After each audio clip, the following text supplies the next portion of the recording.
आज के इस वीडियो में बात करेंगे नेशनलिज्म इन इंडिया के बारे में। और आज पढ़ने वाले हैं हम यूनिट 2 के चैप्टर 2 का पार्ट 2। बता देता हूँ आपको कि चैप्टर 2 का पार्ट 1 कवर कर चुके हैं हम। इससे पहले की जो वीडियो थी वो चैप्टर 2 की पार्ट 1 की वीडियो थी।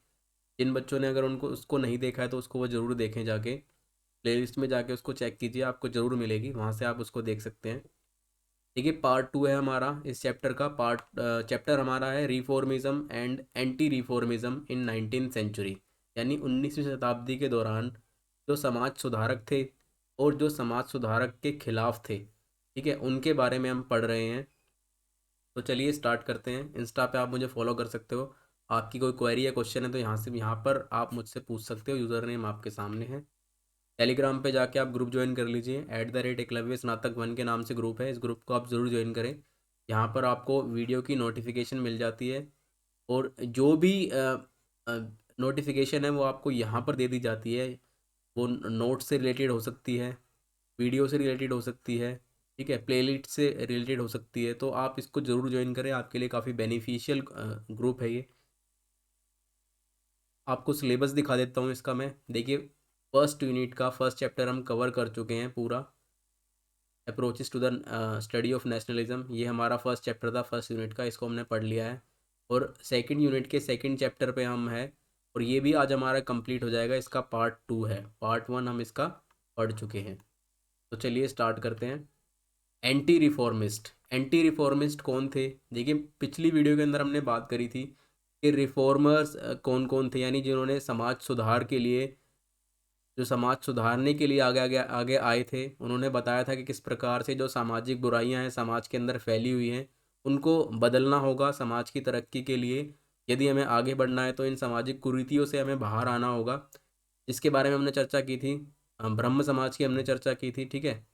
तो ये एक काफ़ी बड़े रिफॉर्मिस्ट थे। तो आज हम चर्चा करने वाले हैं, पढ़ने वाले हैं एंटी रिफॉर्मिस्ट के बारे में।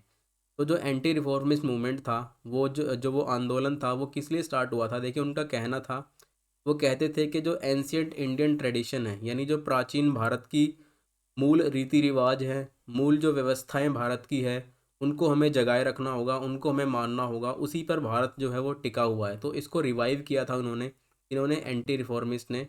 इनका कहना था कि जो ब्रिटिशर्स है या फिर ये वेस्टर्न कल्चर है, ठीक है, जो वेस्टर्न कल्चर है वो हमारे इंडियन कल्चर को या इंडिया के इथोस को वो कहीं ना कहीं ख़राब कर रहा था। तो इसलिए हमें पश्चिमी सभ्यता के विलय से बचना होगा। पश्चिमी सभ्यता हमारे सभ्यता को नुकसान पहुंचाती है। तो इसीलिए इन्होंने जो है ब्रह्म समाज का विरोध किया था। और ब्रह्म समाज और प्रधाना समाज, इन दोनों का इन्होंने विरोध किया और इनके स्थान पर इन्होंने अपने आंदोलन को बढ़ावा दिया था। इनका कहना था कि 1870 के दौरान बंगाल में और 1890 के दौरान महाराष्ट्र में जो भी रिफॉर्मर्स आए, जिन्होंने भी सोशल रिफॉर्मर्स के रूप में जो उभरे, उनका जो काम था वो पश्चिमी सभ्यता को बढ़ावा देने वाला काम था। इनका कहना ये था। तो इसके विरोध में आए थे एंटी रिफॉर्मिस्ट। एंटी रिफॉर्मिस्ट ने इसलिए ब्रह्म समाज और प्रधाना समाज का जो है वो विरोध किया था। जो इसके लीडर थे, यानी कि जो रूढ़िवादी सोच के जो लीडर थे, जिन्होंने कहा था, देखिए, कि जो हिंदुइज्म है, जो हिंदू प्रथा है, वो कहीं ना कहीं जो प्राचीन प्रथा हमारी हिंदू की है वो चलती रहनी चाहिए। या जो हमारी एंशियंट ट्रेडिशन है, जो हमारे प्राचीन रीति रिवाज मूल है, वो सभी भारत के अंदर एज इट इज़ चलते रहने चाहिए, उनमें कोई बदलाव नहीं होना चाहिए। तो वो सभी एंटी रिफॉर्मिस्ट थे। और सबसे बड़े लीडर का यहाँ पर नाम निकल कर आता है जो एंटी रिफॉर्मिस्ट थे, वो थे राधा कांतो देव। राधा कांतो देव सावा बाजार के थे, सोवा बाजार के, ठीक है, सोवा बाजार के रहने वाले थे। तो इनका नाम सबसे बड़ा है। इन्होंने स्टार्ट किया था आंदोलन, और इन्होंने इसकी धर्म सभा की स्थापना की थी। धर्म सभा की स्थापना की थी किसके ओपोजिशन में? राजा राम मोहन राय के। जब राजा राम मोहन राय ने ब्रह्म समाज की स्थापना की थी तो उसी समय इन्होंने धर्म सभा की इन्होंने स्थापना की थी इसके अपोजिशन में, ब्रह्म समाज की। कब की थी? 1830 के अंदर इसकी स्थापना इन्होंने की थी। 1828 में मैंने आपको बताया था इसकी स्थापना हुई थी, या आपको मुझे कमेंट में बताना है। तो 1830 में इन्होंने किसकी स्थापना की? धर्म सभा की स्थापना की थी इसके अपोजिशन में। लेकिन ये जो आंदोलन था ये कहीं ना कहीं फैल नहीं पाया, या कहीं ना कहीं ये कह लो कि जुड़ नहीं पाया लोगों से। तो ये वहीं का वहीं दब के रह गया था ये आंदोलन। और एक और समाज सुधारक की हम बात कर लेते हैं। जो थे आर्य समाज। आर्य समाज का आप सभी ने नाम सुना होगा। इसकी जो स्थापना की थी वो दयानंद सरस्वती के द्वारा की गई थी 1875 में बॉम्बे में। तो आर्य समाज के बारे में बात करते हैं। देखिए नॉर्दर्न इंडिया का ये एक लौता ये कह सकते हो कि रिफॉर्मिस्ट थे दयानंद सरस्वती, जिन्होंने आर्य समाज की स्थापना की थी। और आर्य समाज ने बताया था कि जो समाज के अंदर चाइल्ड मैरिज, कास्ट सिस्टम या पुरोहितवाद, पुरोहितवाद होता था ब्राह्मणवाद को जो बढ़ावा दिया जा रहा है, वो किस प्रकार से समाज के अंदर फैला हुआ है। एनिमल सेक्रीफाइस यानी पशु बलि, पशु बलि ये आप जानते हो प्राचीन काल के अंदर पशुओं की जो है वो बलि दी जाती थी विभिन्न प्रकार की पूजाओं के दौरान। तो इसका भी इन्होंने विरोध किया था, इसने आर्य समाज ने। तो आर्य समाज का जो मेन काम था वो समाज से इन सभी बुराइयों को दूर करने का था, जिसकी स्थापना किसने की थी? दयानंद सरस्वती ने की थी। दयानंद सरस्वती ने वेस्टर्न साइंटिफिक नॉलेज को भी एनकरेज किया था, यानी इन्होंने कहा जो पश्चिमी विज्ञान विज्ञान के क्षेत्र में जो ज्ञान प्राप्त हो रहा है या विज्ञान जो आगे बढ़ रहा है उसको इन्होंने एनकरेज किया था। दयानंद सरस्वती कौन थे? दयानंद सरस्वती का जन्म हुआ था एक ब्राह्मण फैमिली के अंदर, काठीवार में, गुजरात में। काठीवार जगह है गुजरात के अंदर। 1824 में इनका जन्म हुआ था गुजरात के काठीवार में। He opposed idol worship and said return to the Vedas. इनका जो मेन कह सकते हो कि जो मेन इन्होंने नारा नारा दिया था वो ये था कि इन्होंने कहा मूर्ति पूजा। देखिए इन्होंने मूर्ति पूजा का विरोध किया था और इन्होंने कहा था वेदों की ओर लौटो। इनका कहना था जो वेद है वो भारत के या भारतीय सनातन धर्म का मूल है वेद, और वेदों की ओर लौटो। वेद हमें अच्छा ज्ञान, सटीक ज्ञान देते हैं, और वेदों के अंदर जो जो लिखा हुआ है वो प्रत्येक भारतीयों को जरूर पढ़ना चाहिए। इन्होंने कहा देखिए जो चाइल्ड मैरिज है, कास्ट सिस्टम है, अनटचेबिलिटी है, ठीक है, ये सभी चीज़ महिलाओं पे जो अत्याचार है, ये सभी चीज़ें जो है वो वेदों के अंदर इनका कोई स्थान नहीं है, जो समाज के अंदर उस समय फैली हुई थी। इन्होंने कहा वेदों में इनका कोई स्थान नहीं है, इसलिए सभी को वेदों की ओर लौटना होगा, वेदों को स्टडी करना होगा। तभी वो इस चीज़ को समझ पाएंगे कि समाज से इन सभी बुराइयों का कोई लेन देन नहीं है, इनको समाज से बिल्कुल सिरे से नकार देना चाहिए। इसके बाद बात करते हैं हम थियोसॉफिकल सोसाइटी की। थियोसॉफिकल सोसाइटी को कहते हैं कि एनी बेसेंट ने जन्म दिया था, लेकिन एनी बेसेंट इससे इनका नाम इसलिए जोड़ा जाता है क्योंकि भारत के अंदर इन्होंने इसका प्रचार प्रसार किया था। पर जो थियोसॉफिकल सोसाइटी थी, इसको जो इसकी जो खोजकर्ता थे वो थे मैडम ब्लवात्स्की और कर्नल ओलोकोट। ये दो इसके फाउंडर थे। इन्होंने इसको फाउंड किया था न्यूयॉर्क में। न्यूयॉर्क है अमेरिका में। 1875 में इस थियोसॉफिकल सोसाइटी का इसका खोज किया गया था न्यूयॉर्क अमेरिका में। और इन्होंने प्रमोट किया था किसको? The study of ancient Hindu, Buddhist, Zoroastrian philosophies. इनका इन्होंने कहा था कि देखिए हिंदुइज्म का कहा इन्होंने कि हिंदुइज्म को बढ़ावा देना होगा, बुद्धिस्ट को बढ़ावा देना होगा, बुद्धिस्ट का इन्होंने फेवर किया था। और पार्शियन फिलोसफी का इन्होंने पार्शियन फिलोसफी को इन्होंने कहा इन सभी धर्मों को हमें पढ़ना होगा और इन सभी धर्मों के हिसाब से जो चीज़ें चली आ रही है हमें उनको आगे करना होगा। तो ये कह सकते हो कि इन सभी धर्मों को इन्होंने प्रमोट किया था। और इसके साथ साथ it promote the concept of universal brotherhood. और इन्होंने इसके साथ साथ अंतर्राष्ट्रीय भाईचारे को बढ़ावा दिया था कि सभी देशों को एक एक दूसरे के साथ कंधे से कंधा मिलाकर चलना चाहिए। और इन्होंने उपनिवेशद और वेदों का जो है सम्मान किया था। और इन्होंने बताया था कि जो उपनिषेध है और जो वेद है भारतीय सभ्यता के, वो कहीं ना कहीं एक अहम रोल निभाते हैं। वो कहीं ना कहीं प्राचीनतम हिस्ट्री है इंडिया की। तो इन सभी का इन्होंने प्रमोट किया था, इन सभी को इन्होंने सकारा था। In 1886 they founded the theosophical society at Adyar near Madras. और भारत के अंदर जो थियोसॉफिकल सोसाइटी का कह सकते हैं कि जो स्टार्टअप रहा, स्टार्ट जो हुआ वो हुआ 1886 के अंदर। कहाँ पर? अध्यार में। जो अध्यार कहाँ पर है? मद्रास में। तो यहाँ पर थियोसॉफिकल सोसाइटी का जो है वो स्टार्ट हुआ था भारत के अंदर।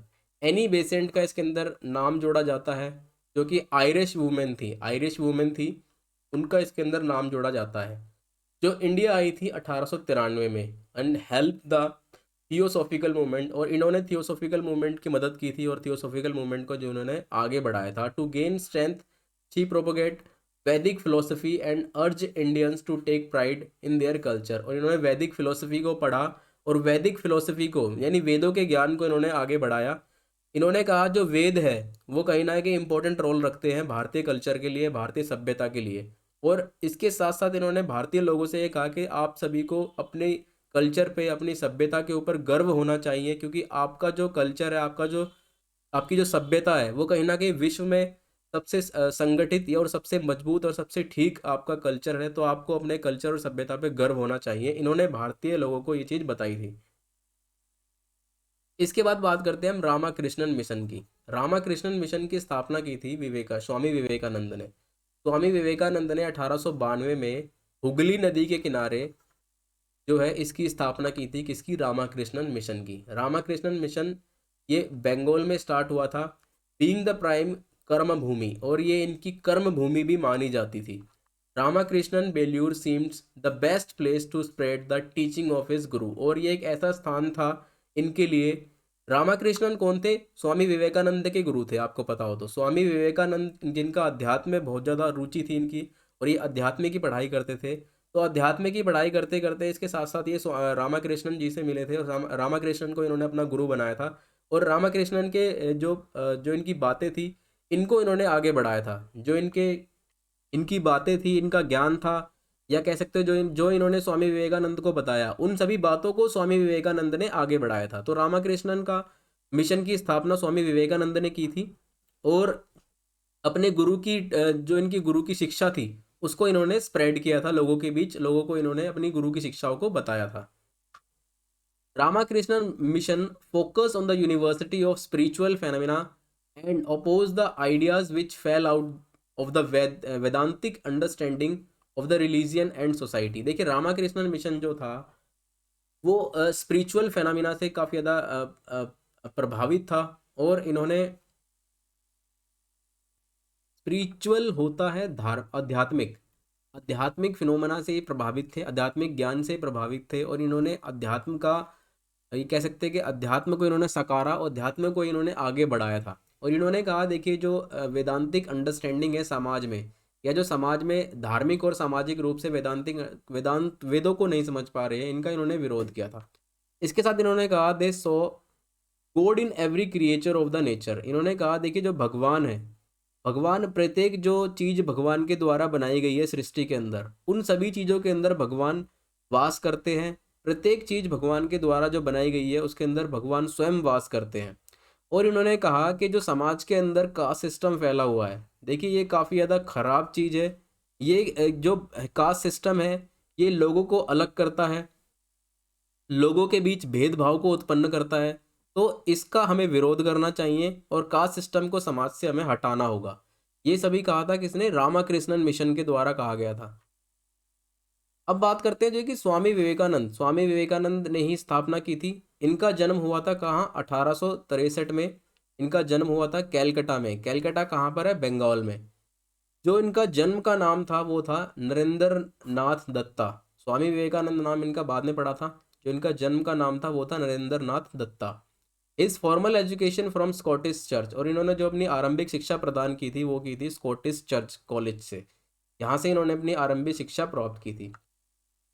The beginning he had deep interest in philosophy, और स्टार्टिंग से ही इनका काफ़ी ज़्यादा इंटरेस्ट था, काफ़ी ज़्यादा इनकी रुचि थी दर्शन शास्त्र के अंदर, ठीक है। विच lead into extensive study of western and Indian philosophy thought, और इसके साथ साथ इन्होंने इंडियन और वेस्टर्न दोनों ही मूल की जो है फिलोसफी का इन्होंने अध्ययन किया था।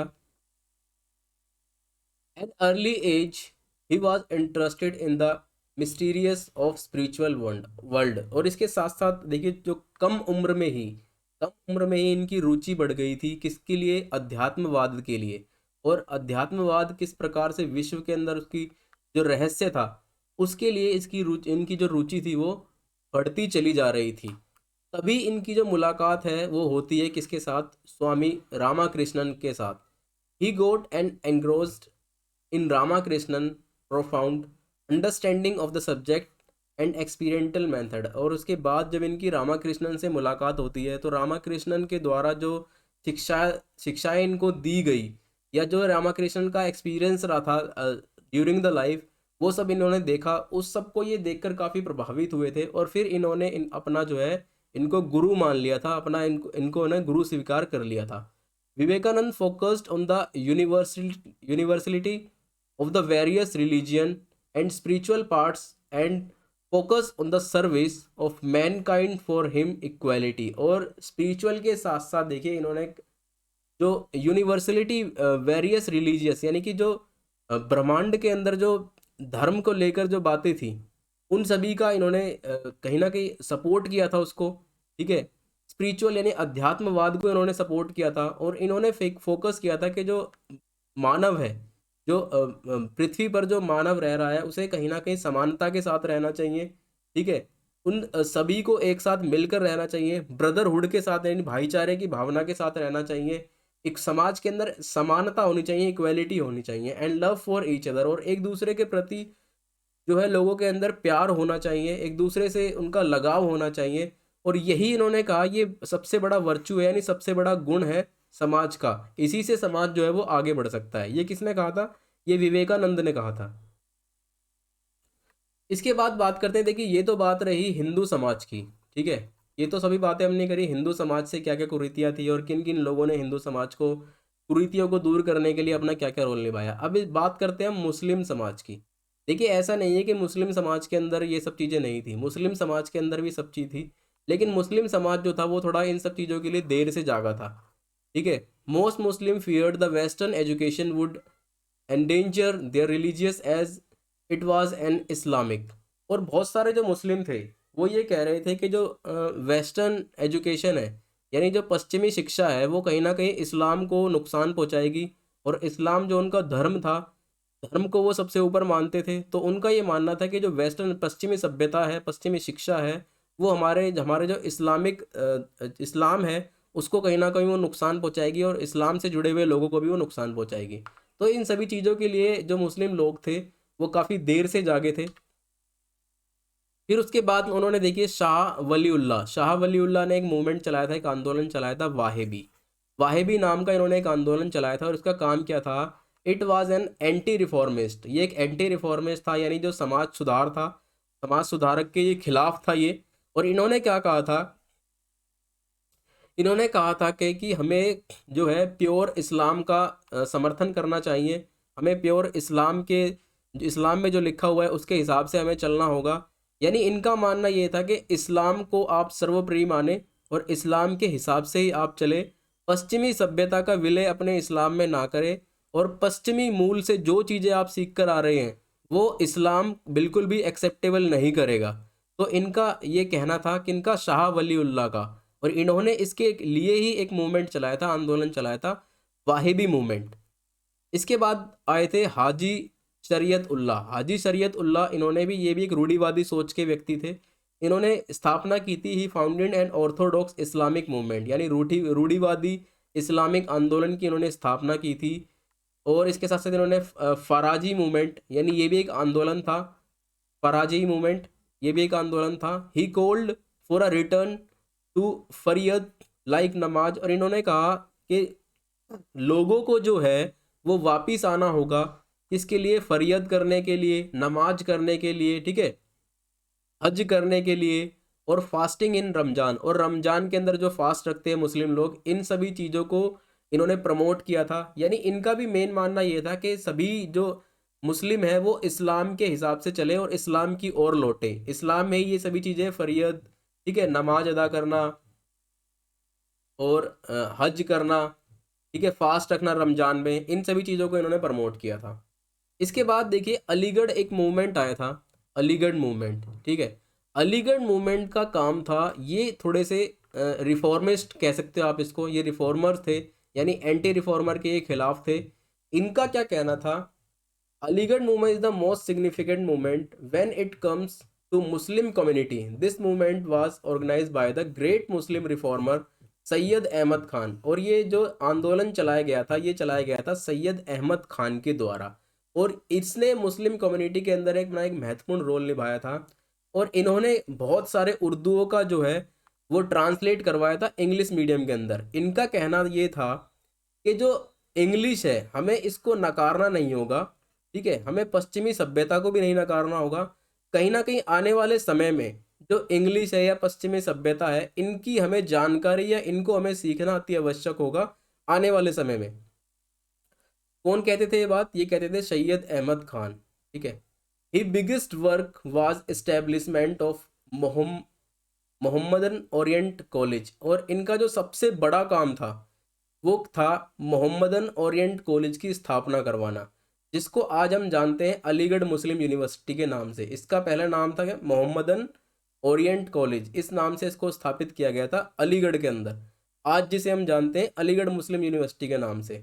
It was a modern institution to impact modern ideas to the students, और ये एक मॉडर्न यूनिवर्सिटी थी, यानी आधुनिक आधुनिक सभ्यता से जुड़ी हुई ये एक यूनिवर्सिटी थी। और इन्होंने इनमें जो बच्चे पढ़ने के लिए आते थे, जो स्टूडेंट्स इनके अंदर पढ़ने के लिए आते थे, उनके विचारों को भी मॉडर्नाइज इस यूनिवर्सिटी के अंदर, इस इंस्टीट्यूट के अंदर किया गया था, यानी आधुनिकीकरण बच्चों का किया जा रहा था, आधुनिक चीज़ों से बच्चों को परिचित कराया जा रहा था। तो मुस्लिम ये कह सकते हो कि मुस्लिमों के द्वारा भी जो है इसको स्वीकार किया जा रहा था, इसको रिफॉर्म को।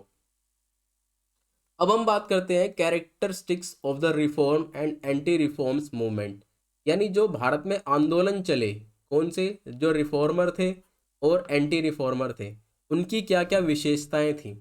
तो देखिए क्या विशेषताएं थी। सबसे पहले बात करते हैं, पहली विशेषता थी कि इन्होंने देखिए बेसिक यूनिटी बना दी थी सभी धर्मों के बीच, ठीक है। All the reformers propagate the idea of one God and the basic unity of all religions, यानी सभी धर्मों को इन्होंने जोड़ दिया था आपस में, सभी धर्म इससे जुड़ पाए थे, और इन्होंने फोकस किया था वन गॉड पर, यानी एक भगवान की पूजा पर इन्होंने जोड़ दिया था। Thus they tried to right the gap between the different religious believes, और इसके साथ ही ये इस चीज़ को बांट पाए थे या रोक पाए थे, जिस प्रकार से दो धर्म के लोग एक दूसरे से अलग हो रहे थे, कहीं ना कहीं जो दो धर्मों के लोग थे वो एक दूसरे से दूर भाग रहे थे, उसको इन्होंने कम किया था इससे, रिफॉर्मर्स और एंटी रिफॉर्मर्स के द्वारा। All the reformers attacked priesthood rituals, यानी जितने भी रिफॉर्मर, जो भी समाज सुधारक थे, इन्होंने अटैक किया था किस पे? ब्राह्मणवाद पे, ठीक है। और विडो मैरिज के लिए इन्होंने संघर्ष किया था, कास्ट सिस्टम यानी जातिवाद के लिए, चाइल्ड मैरिज यानी बाल्यावस्था के अंदर जो बच्चों की शादी करते थे, इसका इन्होंने खुल के विरोध किया था। ये ऐसी बुराइयां थी समाज के अंदर जो कहीं ना कहीं समाज को खोखला कर रही थी। तो सभी रिफॉर्मर्स के द्वारा जो आंदोलन चलाए गए, जिसकी सहायता से ये सब चीज़ें खत्म हो पाई थी। किस प्रकार से पुरोहितवाद यानी ब्राह्मणवाद जो था वो डोमिनेट कर रहा था सोसाइटी को, उसको ख़त्म किया, ठीक है। जो रिचुअल्स थे, दक्यानूसी सोच थी, ठीक है, उसको ख़त्म किया था। तो ये सभी सामाजिक बुराइयों को ख़त्म करने में एक महत्वपूर्ण रोल इन्होंने निभाया था। इसके बाद था the reformers attempt to improve the status of girl and women in society. देखिए जो रिफॉर्मर्स थे उनके द्वारा ही, उनने जो आंदोलन चलाए उनके द्वारा ही जो महिलाओं का जो स्थान था समाज के अंदर वो उभर कर आया था, महिलाओं की इम्पोर्टेंस लोगों को समझ में आने लगी थी। और इसके साथ साथ जो फीमेल एजुकेशंस थी वो भी, यानी महिलाओं को शिक्षा प्रदान करना समाज के अंदर कितना अति आवश्यक था, ये सब कुछ जो है रिफॉर्मर्स के द्वारा ही संभव हो पाया था। By attacking the caste system and untouchability, the reformer helped to the unify the people of India into one nation। और कास्ट सिस्टम के ऊपर जब इन्होंने अटैक किया, अनटचेबिलिटी, कास्ट सिस्टम, यानी इनके ऊपर जब अटैक किया तो लोग एक दूसरे के साथ जुड़ना शुरू हो गए थे। और फिर लोगों के अंदर एक भावना आ गई थी कि हम एक रास्ते से हैं, और एक नेशन को लेकर उनके अंदर भावना जागरूक हो गई थी कि हम सभी एक हैं और हमारा राष्ट्र भी एक है। The reformer anti reformer movements fostered feelings of self respect and self reliance among the Indians। और इनके जो जितने भी पुनर्जागरण चले, या ये कह सकते हैं समाज सुधारण के जो आंदोलन चले, उससे इन्होंने सेल्फ रिस्पेक्ट को तो जागरूक किया ही लोगों के बीच, इसके साथ साथ इन्होंने लोगों को आत्मनिर्भर भी बनाया। तो ये बहुत बड़ी कैरेक्टरिस्टिक्स हैं, विशेषताएं हैं, जो उस समय समाज के लिए काफ़ी ज़्यादा ज़रूरी थी, जिसकी सहायता से समाज आगे बढ़ पाया था, देश आगे बढ़ पाया था। तो ये सभी कैरेक्टरिस्टिक्स थी। तो यहाँ पर हमारा जो चैप्टर 2 है वो कंप्लीट हो जाता है। इसके बाद हम बात करेंगे चैप्टर 3 की, यानी यूनिट 3 के चैप्टर 3 की हम बात करेंगे। तब तक के लिए वीडियो को आप लाइक कीजिए, चैनल को सब्सक्राइब कीजिए। धन्यवाद।